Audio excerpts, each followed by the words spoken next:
All right, this makes our last kind of official lecture here for the course. That'll get us through about the first half of the 20th century. Obviously, as the title conveys, we'll be talking about primarily the world-shaking events of World War One, or the Great War, as it was known before the advent of World War Two.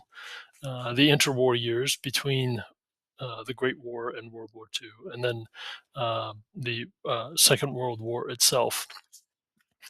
Um, there may be a kind of an appendix, I guess you might say, after this lecture, as far as kind of the post-war era and the process of decolonization, the kind of rise of the non-aligned movement and efforts to uh, turn greater amounts of attention towards the developing areas of the world while the two main superpowers, the United States and Russia, after World War II, kind of duked it out in the Cold War. But for the purposes of this lecture, of course, we're going to be looking at the events to get us up to that point. I think it's safe to say that really you're seeing in the first half of the 20th century the culmination or convergence of themes that we've been addressing at great length over the past 6 weeks. Um, the World War One itself, the Great War, was essentially the culmination and the price paid for European imperialism and its aggressive exploits around the world, and those chickens kind of coming home to roost. It is going to expand and bind the peripheries closer to the cores.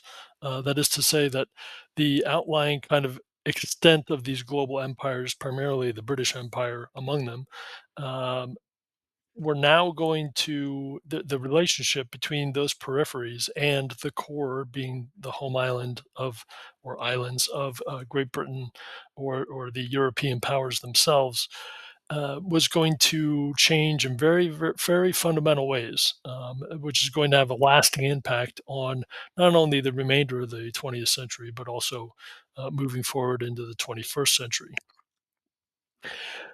The cost of these massive conflicts, the world wars, meant that coming out of them, the populations in the peripheries, um, those under imperial control, were going to, in many respects, gain greater leverage um, and voice to their own interests. And this was increasingly prevalent after World War One itself.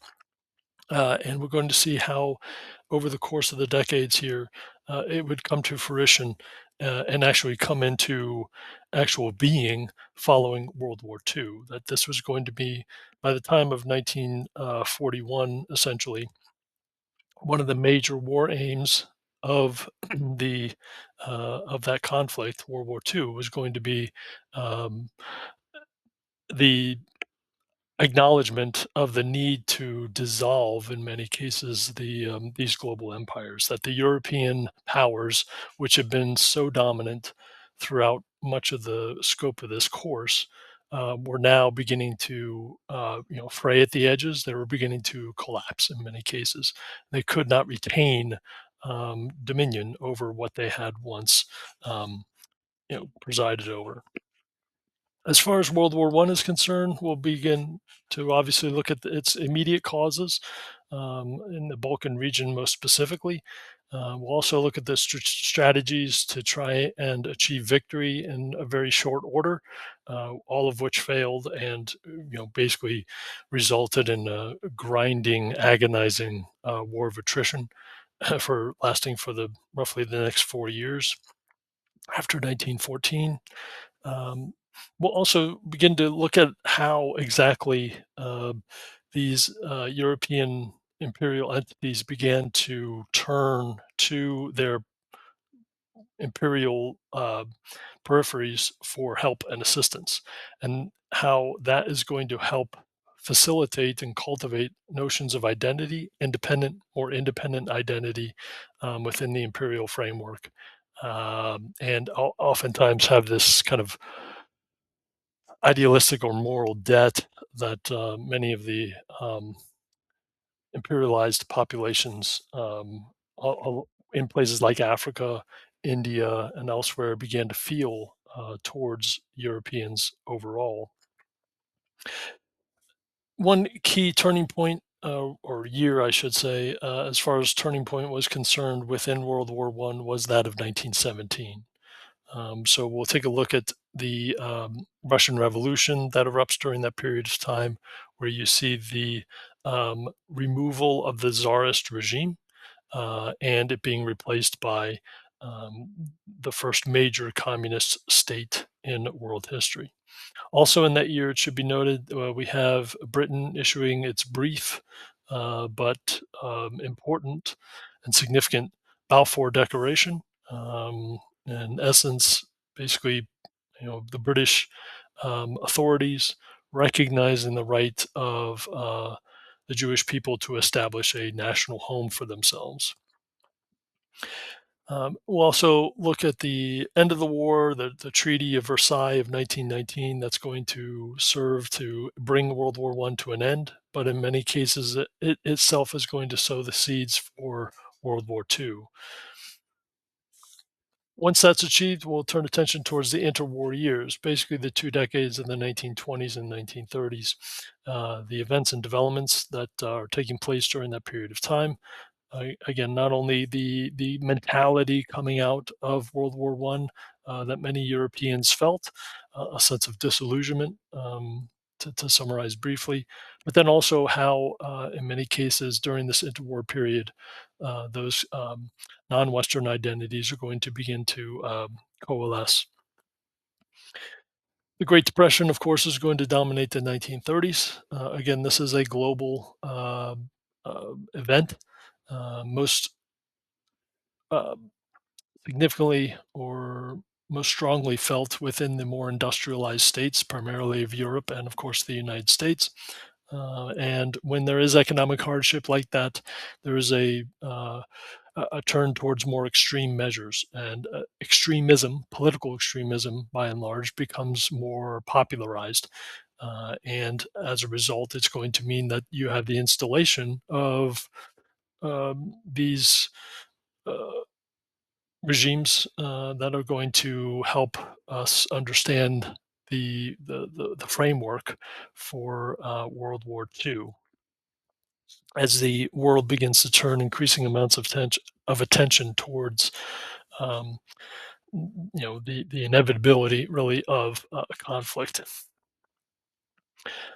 So, with regard to World War One, the war began, or the catalyst for the war itself, the immediate trigger, you might say, is when you have the Archduke Ferdinand being assassinated in the Balkan region, in what is called Serbia, which you can see here on the map in the southeastern portions of Europe. Again, this was under the domain, or kind of the uh, under the wing, you might say, of the Austro-Hungarian Empire. Archduke Ferdinand himself was heir to the Austro-Hungarian throne, and as a result, with his assassination in um, in Serbia in 1914 by Serbian nationalists who did not wish to be under the yoke of um, Austro-Hungarian influence whatsoever, is going to, now threaten the very lifeline of the Austro-Hungarian imperial ancestry and the lineage and the heritage there. But also, it's going to serve as a direct threat to the Austro-Hungarian ability to project power within its own sphere of influence. And so, as a result, the Austro-Hungarian authorities are going to really see no alternative but to begin to mobilize their forces to crush not only the Serbians but the Serbian nationalist sentiments as well.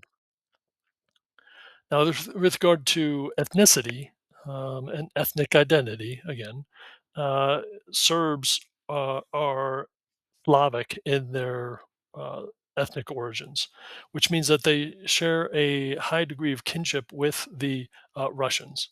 And so when the Russians learn of the plans to punish the Serbs, this means that itself is going to take a vested interest in protecting the Slavic interests of their nearby Serbian neighbors. And so as a result, Russia is going to declare war on the Austro-Hungarian Empire. And again, they really don't have any, uh, you know, any qualms about doing so because of the outcomes dating all the way back to something like the Crimean War and how Austria-Hungary had in many cases alienated the likes of Russia in particular. And so when that happens, when Russia begins to mobilize its forces or declares war on Austria-Hungary, Germany, by default, is going to declare war on Russia per the designated, kind of secret treaties established between Germany and Austria-Hungary. Uh, Interestingly enough, however, German war plans themselves have been drafted to such an extent that their initial um, uh, concern from a strategic point of view was not Russia but France.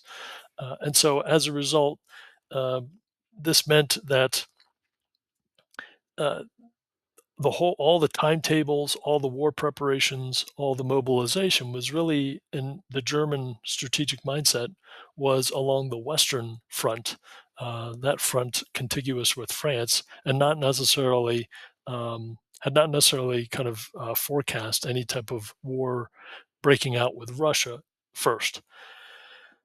That arithmetic for Germany was solved when France resorted to declaring war on Germany and Austria-Hungary because France enjoyed and had ratified a secret treaty with Russia that if the German or Austro-Hungarian states declared war on Russia, France would come to the aid of Russia, and so therefore there was this legitimization, you might say, of German strategy. Best example in what's known as the von Schlieffen Plan. Excuse me. Excuse me. In which this was the German effort to try and deliver a knockout blow to France within a matter of weeks, to seize the capital of Paris, to have France sue for peace, and then be able to, once that was achieved, Germany could and would redeploy the bulk of its forces to face off against Russia as the sole remaining adversary.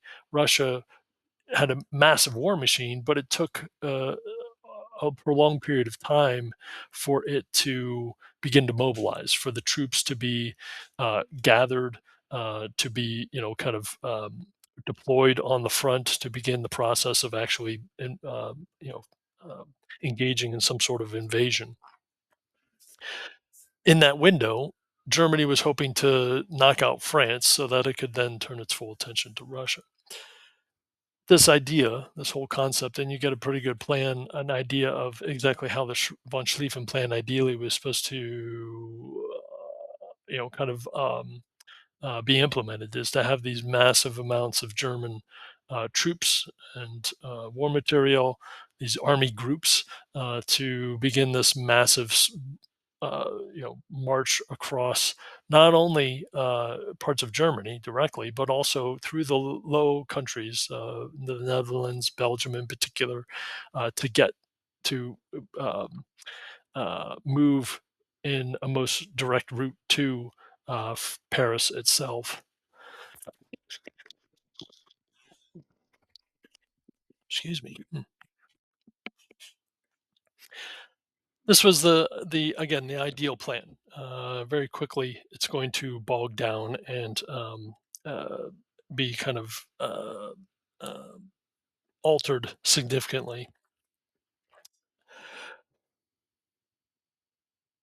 The invasion of Belgium by German troops compelled England to declare war on Germany. Belgium, for its part, maintained its neutrality to a large degree, And in order to protect that neutrality, they had entered into a treaty with England, saying that if their neutrality was violated by either France or Germany, that England would come in on the side of Belgium against that belligerent power. Well, in this case, Germany was the one to breach the frontier, um, cross over the border into Belgium, and so therefore this made them a natural enemy, not only of the Belgians but also by treaty with the English as well. So this is the kind of domino-like effect, you might say, that is going to get us into World War One. It is going to array the Triple Entente against the Central Powers. The Triple Entente included the likes of France, Russia, England, and others. At times, this would include Italy and the United States. The United States coming into the war in 1917. Meanwhile, the Central Powers included Germany, Austria-Hungary, and the Ottoman Empire. Italy would also kind of change sides during the war itself, but um, by and large, it remained on primarily a member of the Triple Entente. There was universal agreement, regardless of whether they were Central Powers, members of the Central Powers, or the Triple Entente, that this was going to be a quick war, a very glorious war, um, but very, very, very quickly, within a matter of weeks, it turned out that this was going to be, like I said at the outset, a war of attrition, a very ugly, prolonged, intractable conflict that was going to consume massive amounts of material, resources, and also human lives. And it's going to be largely as a result of trench warfare. To highlight some of the major offensives of World War One itself in the European theater. We're talking about the campaigns of Gallipoli. You can see the dates there, lasting nearly a year from 1915 to 1916, in which um, the British forces were going to try and force a landing at Gallipoli, which is essentially um, located roughly about here, in order to have the Allies establish a foothold from which they could attack Constantinople or Istanbul, excuse me, by that time, and seize the capital of the Ottoman Empire and knock it out of the war. Again, very kind of optimistic in its outlook, and wildly optimistic as it turned out. The here um, was not to succeed. Um, and so entrenched Ottoman troops basically ground down the British offensive that was barely able to get off the beaches themselves. So the effort to not only knock out the Ottoman Empire, but to also open access, open sea route between Russia and the dominant naval powers of their allies, Great Britain and France, was not to be. Turning attention towards France, you have the uh, offensives in and around the key outpost fortification known as Verdun. This again is lasting from February to about December of 1916. This is a German offensive to try and break through the French defensive lines. Again, this was a strategy of attrition to simply wear down the French forces, to bleed them dry of troops where they just could not sustain uh, their lines of defense. This was a particularly not only prolonged offensive, you can see almost lasting a year once again, but also particularly high in casualties. The Germans themselves suffered some 350,000 casualties. That's a combination of dead and wounded. France suffered 400,000 casualties. And in total, some 300,000 troops on both sides died. So again, these were not uh, tallies, death tolls that European populations were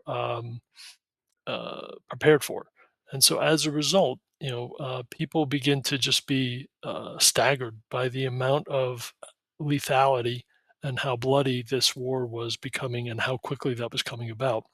Most of that was due to the fact of technology that, with things like the Maxim machine gun that could fire some 600 rounds a minute, uh, it provided these fields of fire where troops still massed in formation to a large degree, kind of in the model of Napoleonic era tactics from the previous century. Roughly 100-year-old tactics going up against, you know, 20, 25-year-old technology. It did not bode well for the troops, and they were just simply mowed down as they tried to cross no man's land. Other pieces of technology, particularly things like the tank, the introduction of the tank on the battlefield made cavalry obsolete almost immediately. And also airplanes and aerial warfare, bombing became kind of an issue as well. And airplanes also served as a key point for surveillance of the enemy as well. On the high seas, you had things like the use of submarines becoming an effective, potent vessel, also for the first time in World War One, and we'll get more into that in probably um, the next segment. Another, yet another key uh, offensive was that of the Somme, which was a combined British and French effort to achieve a breakthrough, to, in essence, break the German lines and force a retreat and gain momentum that the Allies could build on. You can see again, this is lasting from July to November of 1916. This was largely a response to the offensive that was taking place at Verdun, and to try and relieve pressure on that part of the front, the Western Front, in order to have the Germans take troops from the Verdun front in order to see to and thwart the efforts of the Allies at the Somme. On the first day of that offensive, the British suffered 57,000 casualties in roughly about a 12-hour span. Later on in the offensive, the British used the tank for the first time, kind of again, that new technology I mentioned. And in almost 6 months of fighting from, again, July to November of 1916, the British and the French combined forces, the massed armies, had advanced only about 12 miles. So the ground that was gained at the cost of human life was, you know, measured in, you know, yards in many cases. And so it was particularly debilitating and demoralizing, really, when it came to the effects, the not only the physical toll that was exacted, but also the psychological toll as well. Casualties for this battle. Um, Excuse me, for the Somme offensive, um, measured, for England some 420,000 casualties. France suffered 200,000 casualties, and Germany suffered 450,000 casualties. I'll be including some documentaries just kind of flesh out the kind of more details of the Great War itself. Great War in Numbers does a good job of giving context for aspects of what's known as total war. This is where the entire industrial base of these powers in Europe, but also elsewhere around the world, like the United States, begin to remobilize and and pivot away from providing civilian services to turning out war material as rapidly as possible. This was the case, this idea of total war, where entire societies would be geared towards advancing the war effort by any way, any means necessary, really, was very characteristic not only of World War One, but of course World War Two as well. In the industrial age, more troops died from the lethality of weapons than from disease, and that was a first. One of the earliest conflicts, the Spanish American War, at the turn of the 19th century, was the first time, at least in American history, where more troops died from you know uh, battlefield wounds than died from disease. And so the technology, the military technology here, is becoming that much more uh, accurate. It's becoming more lethal, and as a result, this means that you know human beings are really the source for their own destruction. The high amount of losses, again, the use of Napoleonic tactics against modern uh, technology, that arithmetic was not going to continue to work. I mean, the idea of massing artillery or massing troops in order to take ground was no longer really viable, and it took a long time. It took years for the established military, commanders to come to the realization of that point. Oftentimes, they would blame defeat on the troops themselves as far as their inability to take objectives that had been, kind of staked out for them.